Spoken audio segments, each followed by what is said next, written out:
families. This is Ellie coming to you live from my kitchen. I'm the Youth Services Librarian at Imagine If. I had so much fun with you at our story time on Monday. I decided to make some Play-Doh with you. So this beautiful pink sparkly creature my colleague and friend Susan made at work last week. You'll notice that it has some silver glitter in it. It's a nice pink color, and you can't smell, but it smells like cinnamon. It smells really good. So Play-Doh I love for kids of all ages and adults too. It's really soothing to play with. It's a nice thing that you might have the ingredients to make at your home, and it's just a nice opportunity to make something fun to play with and have a nice relaxing time with it. Go play. So we can move over here and I'll show you what we've got going on. The materials that you're gonna need are a stove and a pot. I like to use a nice wooden spoon. Any kind of oil. I like to use 2 tablespoons of vegetable oil, but olive oil would work. It's whatever you have on hand. 2 cups of normal flour, 2 cups of water, 1 cup of salt, and I think 2 tablespoons of cream of tartar. Let me just double check my recipe. I don't have it all memorized. That's right, 1 tablespoon of cream of tartar. And don't worry, I'll post the recipe online, so you don't need to worry about that. I have some food coloring here. If you don't have food coloring at home, the natural color is kind of a nice tan color. That's totally fine. Or you can use things like tea leaves or coffee or cocoa to color it, anything you want. I've also seen some people use watercolor paints to color it, non-toxic watercolor paints. So it's up to you, you can experiment. And then I've also grabbed some cinnamon. I like adding a little bit of scent to it for that extra sensory kick. So we'll just get started. I'm gonna turn my stove to kind of high medium and add the water first. So at this point is a nice time to add the coloring. What color do you think I should make it? I'm kind of thinking of blue-green.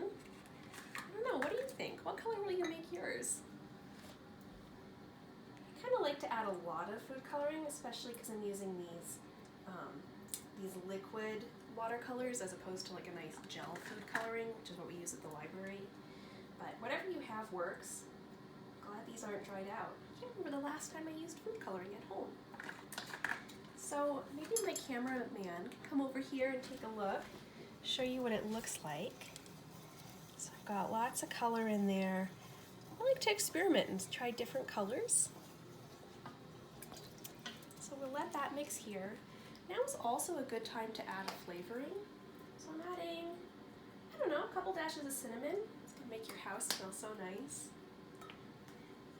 Making Play-Doh is one of my favorite things to do because it gives me a chance just to slow down in the day. Take a second to breathe. Just do one thing at a time, not worry about anything else that's going on. I'm gonna add my 2 cups of flour now. 2 cups of flour and a nice cup of salt. And a tablespoon of cream of tartar. You know, our original recipe, I think, was maybe 1 tablespoon of vegetable oil, but I like it better with 2 or 3. You can kind of experiment and see what texture you like best.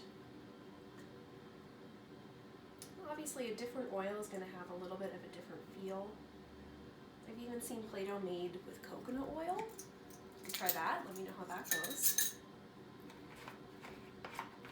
So at this point, you've got all your ingredients mixed together. I'm just incorporating them here while it's heating up. Oh, I love that color we got. That is a fun color. It's kind of, given that yesterday was St. Patrick's Day, this kind of green color's kind of appropriate. So I'm just working to incorporate all the lumps and get all that dry ingredients incorporated. It's kind of satisfying having something to squelch. So I was thinking about what I wanted to talk about when I was making the Play-Doh today. And I was thinking about a practice that a lot of teachers in my life have shared with me, and I wanted to share with you too. It's the practice of gratitude. And so thinking about even just one thing a day that you're grateful for can be a really nice practice in your life, especially as we're all adjusting to new schedules, maybe missing your teachers at school, missing your friends, all of that business. So today I'm thinking about how grateful I am for my partner who's filming this right now and who made me my favorite breakfast, toad in a hole. It's when you take the toast and cut a hole in it and put an egg in it and fry it. Thinking about my kitten, Gimli, who's been visiting me at work. I've been thinking about my colleagues who I've been talking with, coordinating with. I've been thinking about all of you, how much I miss you and how grateful I am that my job is to work with you. It's the kind of stuff I've been thinking about. So here you can see that it's kind of formed together into a nice bowl, nice ball. What I'm going to do is turn off the heat, and I'm going to walk over to my cutting board, or you can use the kitchen table if you want. Our table's kind of old. It used to be my mom's when she was a little kid, so it has a lot of scars on it. I don't really like kneading bread or Play-Doh on it. So that's why I use this cutting board. I'm going to turn it out, make sure I scrape and get all that good Play-Doh. Right now you want to be really careful with it because it's pretty hot. It was just on the stove. I'm being really careful not to burn myself. This is a good part to do with your parent or your caregiver, whoever you're home with right now, just because you don't want to burn yourself. So right now, off screen, because you don't want to see my dirty sink, I'm going to just put some water in this. It's a nice thing to do.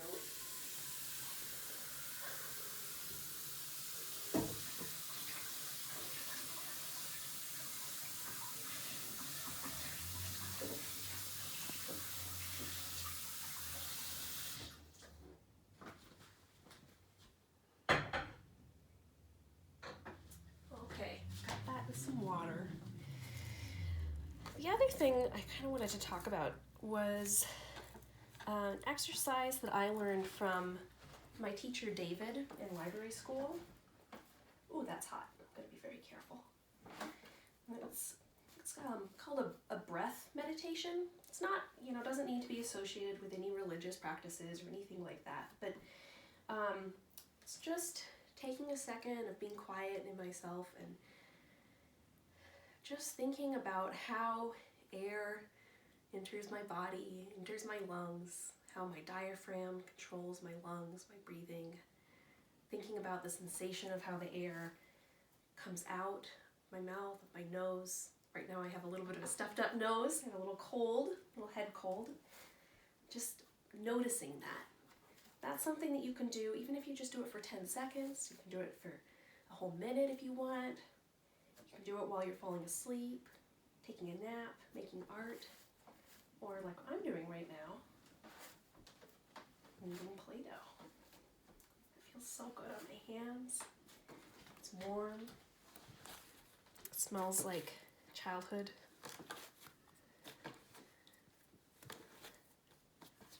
You can tell it's hot by the way my hands are getting a little red.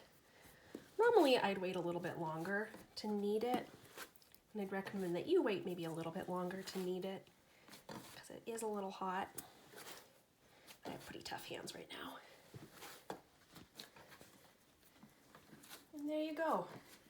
There's your Play-Doh ready to play with. So this is great to use with cookie cutters or rolling pins or forks, anything you have around the kitchen. It can also be fun to go outside and look for things in your yard or in a park that you could maybe put into it, like pine cones or magic rocks, anything like that. Fun to build little structures with it. Whatever you want, make art. So from my kitchen to yours, a little Play-Doh gift for you and some thoughts about focusing on your breath and gratitude. I hope you're having really lovely Wednesday. Be well, and let me know in the comments if how your Play-Doh turns out. I can't wait to see what color you add to yours. Take care. Bye-bye.